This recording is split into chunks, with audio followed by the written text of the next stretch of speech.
दिनों दिन दुनिया में प्रदूषण बढ़ता जा रहा है और बढ़ते प्रदूषण के साथ बहुत सारी बीमारियां। ऐसे में बहुत ज़रूरी है कि आप घर में प्लांटिंग करें और अपने आप को पॉजिटिव रखें।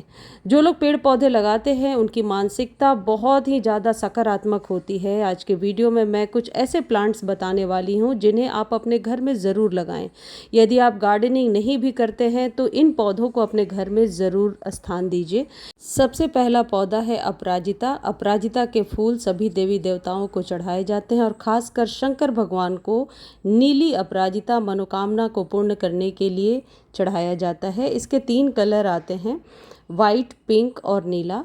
और इसे आप घर के नॉर्थ में या नॉर्थ ईस्ट में, ईस्ट या नॉर्थ दोनों साइड रख सकते हैं या दोनों के कॉर्नर पे भी रख सकते हैं। इससे घर में संपन्नता आती है, प्रोस्पेरिटी आती है, सकारात्मक सोच रहती है। यदि घर में भी आप पूजन करते हैं तो इसके फ्लावर को सभी देवी देवताओं को चढ़ा सकते हैं और बहुत आसानी से इसकी बेलें उग जाती हैं। इसके लिए कोई अलग से केयर करने की ज़रूरत नहीं होती है। सालों भर फूल देने वाला पौधा होता है। ये शुभ पौधे आपके जीवन में, आपके मानसिकता पर बहुत ही सकारात्मक असर डालते हैं। इसलिए इन पौधों को अपने घर में ज़रूर स्थान दीजिए। ऐसी मान्यता है कि इसके फूल को किसी भी मनोकामना के साथ यदि शंकर जी पर अर्पण करते हैं तो मनोकामना ज़रूर पूर्ण होती है। और जैसा कि नाम से पता है, अपराजिता यानी कि जो जीवन में आपको पराजित ना होने दे। इसे आप पूरे दिन के सनलाइट में रख सकते हैं और इसके जो 2-3 कलर्स आते हैं उन तीनों कलर को आप लगा सकते हैं। अगला जो पौधा है यह है तुलसी का पौधा। तुलसी सभी के घरों में होनी चाहिए। तुलसी जी का सूखना शुभ संकेत नहीं होता है और तुलसी जी की केयर इस तरीके से कीजिए कि सालों साल ये आपके गार्डन में रहें। और तुलसी जी को सुबह सुबह जल देना भी बहुत ही शुभ माना गया है। इसे भी आप उत्तर पूर्व या पूर्व दिशा में लगा सकते हैं। एक चीज़ ध्यान रखिए, तुलसी जी को कभी भी जूठा या गंदा पानी तुलसी जी के अंदर ना डालें। इससे वास्तु दोष उत्पन्न होता है और घर के लोगों में नेगेटिविटी भर जाती है, तरक्की में बाधा होता है। इसलिए इस बात का विशेष ध्यान रखें कि तुलसी के पौधे को साफ सुथरा पानी ही दें। यह है मनी प्लांट। मनी प्लांट एक ऐसा कॉमन पौधा है जो करीब करीब सभी घरों में पाया जाता है। इसमें एक ही चीज़ ध्यान देने वाली होती है कि मनी प्लांट के जो पत्ते होते हैं यानी जो स्टेम है ये ऊपर की तरफ जाए, कभी भी नीचे ना गिरे, ज़मीन पे ना गिरे। ये तरक्की में बाधा उत्पन्न करेगा यदि ज़मीन पर गिरेगा। कई लोगों के घरों में मैंने देखा है मनी प्लांट लगा देते हैं जो बिल्कुल बरामदे में ऐसे ही फैला होता है। ऐसा कभी नहीं होना चाहिए।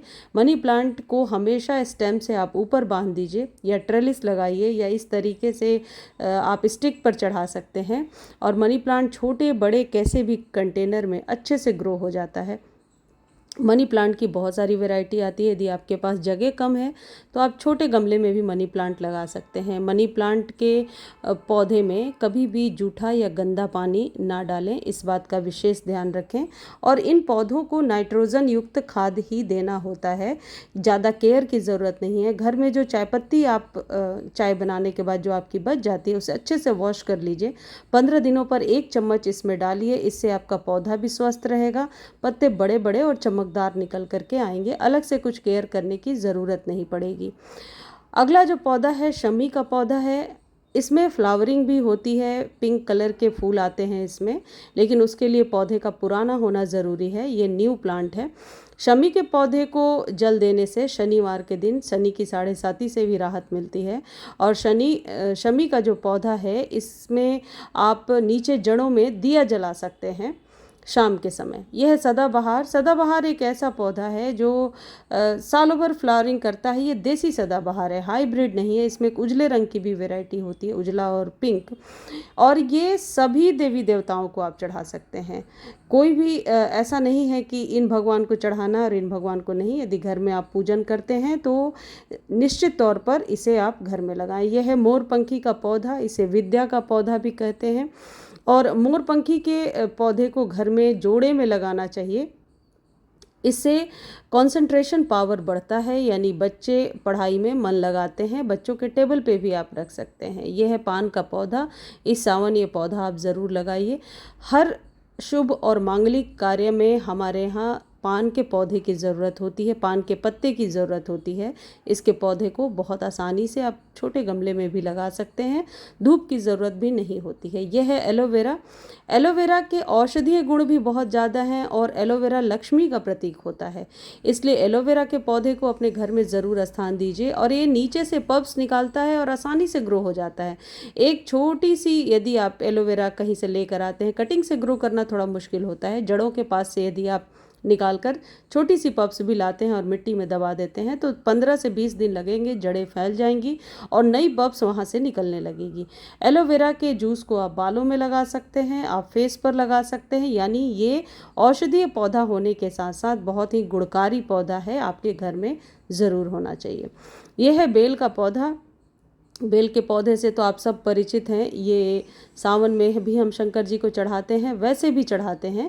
बेल का पौधा मनोकामना पूर्ण करने वाला पौधा होता है। इस पर डिटेल वीडियो मैं चैनल पर बहुत बार शेयर कर चुकी हूँ, किस तरफ लगाना है और कैसे केयर करनी है। बेलपत्र के पौधे को आप गमले में लगा सकते हैं। जब ये पौधा बहुत बड़ा हो जाएगा तो आप किसी मंदिर में या कहीं जाकर लगा दीजिए। अब इन पौधों की केयर कैसे करनी है, आपको 15 दिनों में एक बार ये कंपोस्ट देना है। कोई भी कंपोस्ट होता है, गाय के गोबर की खाद ले सकते हैं, लेकिन खाद साल भर कम से कम पुरानी होनी चाहिए, या फिर वर्मी कंपोस्ट ले सकते हैं। यानी कंटेनर यदि 8 से 10 इंच का है तो 2 चम्मच हर एक 15 दिनों पर आप डालें, या कुछ इस तरीके से पानी में भिगो लें और उसी पानी को आप हर एक 15 दिनों पर डालें। इससे आपके पौधे स्वस्थ भी रहेंगे, कोई एक्स्ट्रा केयर करने की ज़रूरत नहीं पड़ेगी। मुझे उम्मीद है आज की जानकारी आपको अच्छी लगी होगी। जानकारी अच्छी लगती है तो चैनल को लाइक शेयर सब्सक्राइब कीजिए और क्वेश्चन पूछ लीजिए जो